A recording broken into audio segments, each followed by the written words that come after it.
म त माथि पार्टीमा गरेको सङ्घर्ष पार्टीलाई सुधार गर्नको लागि हो हैन, छोड्ने कुराको मतलब भने तेस्रो पुस्तालाई दिउने नेतृत्व भनिरहेको छु, मैले आफूलाई मागिरहेको छैन नि त। हजुर, यहाँले लगभग 2 वर्षदेखि चाहिँ नेतृत्वप्रति असन्तुष्टि जनाइराख्नु भएको थियो र पुस्तान्तरणको कुरा कतिले यहाँलाई चाहिँ आफैले नेतृत्व गर्ने गरी आफैले नेतृत्व मागेको रूपमा पनि लिएका थिए र पार्टीको एउटा चाहिँ हेडक्वार्टर भन्ने जुन जबरजस्ती एउटा चाहिँ बनाइएको थियो भाष्य, त्यसले चाहिँ तपाईँलाई किनारामा लगाउँदै गइराखेको थियो र अहिले आएर हेर्दाखेरि चाहिँ ठ्याक्कै हजुरको जो कुरा चाहिँ हजुरले विरोध गरिराख्नु भएको थियो त्यो कुरासँग मेल खान गयो। यो सम्यक मात्र हो कि यहाँले खास केही कुरा देख्नु भएको थियो यो कुरा उठाउनुको पछाडि?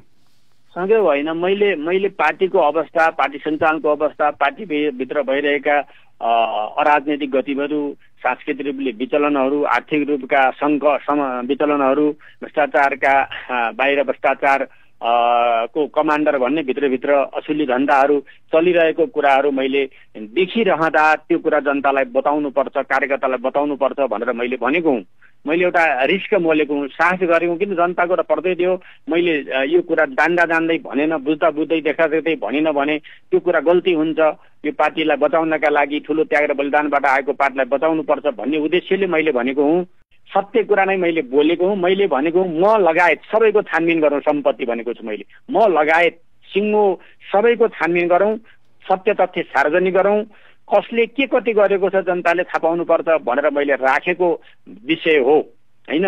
पार्टीलाई सुधार गरौँ भनेर राखेको विषय हो र नयाँ पुस्तामा नेतृत्व दिउँ भनेको मैले आफू दिनलाई भनेको होइन, नयाँ पुस्तालाई दिउँ। अब हामी हाम्रो पुस्ता हैन, हामीभन्दा अघिल्लो पुस्ताले नेतृत्व गरिरहेको छ, हामीभन्दा नि नयाँ पुस्तालाई दिउँ भनेर मैले भनेको थिएँ। मैले आफैलाई मागिरहेको अवस्था चाहिँ फेरि होइन। पहिलो कुरा, पार्टीलाई विघटन हुन नदिनका लागि अहिले नयाँ पुस्ताले उठाएको आवाज, भ्रष्टाचारका बारेमा उठाएको आवाज र भ्रष्टाचार प्रमाणित भइसकेका व्यक्तिहरूले अब पार्टी छोड्नुपर्छ। त्यसमा लोभ गर्न हुँदैन, त्यसमा अड्किराख्ने कुरा हुँदैन। नयाँ ढङ्गले नेतृत्व निर्माण गर्नुपर्छ।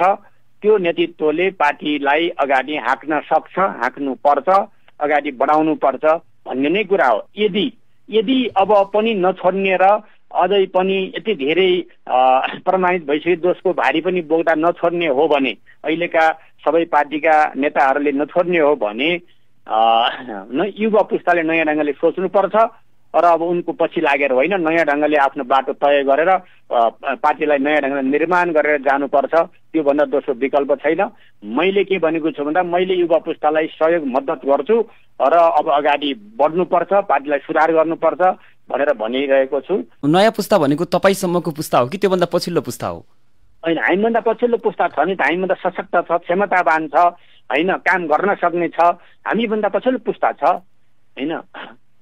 म भन्दा पनि पछिल्लो पुस्ता छ। त्यसकारण त्यो पुस्तालाई नै अब राम्रोसँग एउटा सङ्गठित रूपले अगाडि बढाउने नेतृत्वको एउटा बिस्तारै जिम्मेदारी दिँदै अगाडि बढ्नुपर्छ भन्ने मेरो भनाइ हो। हजुर, यहाँले जसरी माथि प्रचण्डको विरुद्ध उहाँ बोल्या जस्तो पनि बनाइयो होइन, त्यो पनि भयो, नेतृत्वमा उहाँ भएपछि नेतृत्व हस्तान्तरण हुनुपर्छ भनेर माथि यहाँले उठाइराख्ने, कतिले त्यति बेला के पनि भनिराखेका हुन्थ्यो भने तलको कहिले छोड्ने त प्रभाकरले, त्यसमा रुकुममा कहिले छोड्ने, कहिले युवालाई दिने पालो, माथि मात्रै आफूलाई पालो आउनुपर्छ भन्ने, तल नछोड्ने भन्ने किसिमको पनि एउटा विश्लेषण भइराखेको थियो। यसमा चाहिँ के भन्नुहुन्छ? रुकुममा छोड्ने भने सांसद छोड्ने होला, त्यो पनि म आजै भनिदिन्छु रुकुमको जिल्लालाई। अब के गर्ने, कुन नेतृत्व ल्याउने भन्ने कुरा तपाईँहरूसँग सल्लाह गरेर तपाईँहरूको राय अनुसार त्यो कुरा अगाडि बढ्छ। त्यसमा पनि कुनै छैन। मैले आफू छोड्न तयार भएर भनेको कुरा हो नि त, छोड्न तयार भएर भनेको हो नि त। अब कसलाई निर्वाचित कसलाई गर्ने कसलाई नगर्ने भन्ने कुरा जनताले भन्ला नि त। त्यहाँको जनतासित सल्लाह गरौँला, जनताले के भन्छ, त्यहाँको मतदाताले के भन्छ, त्यहाँको पार्टीका आम कार्यकर्ताले के भन्छ, त्यो अनुसार दिन तयारै हो, दिन तयारी भएर भनेको, त्यसमा कुनै विमति छैन। तर त्यहाँको जनताले भन्नु पर्यो, त्यहाँका पार्टी सदस्यहरूले भन्नु पर्यो, कार्यकर्ताले भन्नु पर्यो, शिक्षकहरूले भन्नु पर्यो, कर्मचारीले सबैले के भन्छ त्यो कुरा गर्ने हो। मेरो व्यक्तिगत निर्णयले हुने कुरा होइन। म त माथि पार्टीमा गरेको सङ्घर्ष पार्टीलाई सुधार गर्नको लागि हो हैन। छोड्ने कुराको मतलब भने तेस्रो पुस्तालाई दिउने नेतृत्व भनिरहेको छु, मैले आफूलाई मागिरहेको छैन नि त।